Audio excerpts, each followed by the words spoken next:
আসসালামু আলাইকুম বন্ধুরা।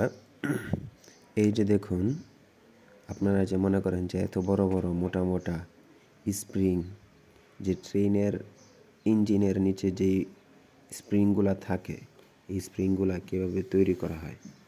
এই যে দেখুন কিভাবে জ্বলন্ত আগুনের ভিতর থেকে বের করে আনা হয়েছে সেই লোহাগুলো।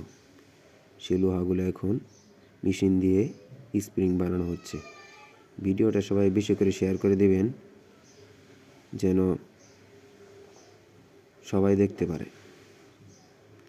সবাই বেশি করে শেয়ার করে দিবেন এবং লাইক করে দিবেন এবং চ্যানেলটিকে সাবস্ক্রাইব করে দিবেন পরবর্তীতে এরকম সুন্দর সুন্দর ভিডিও পাওয়ার জন্য।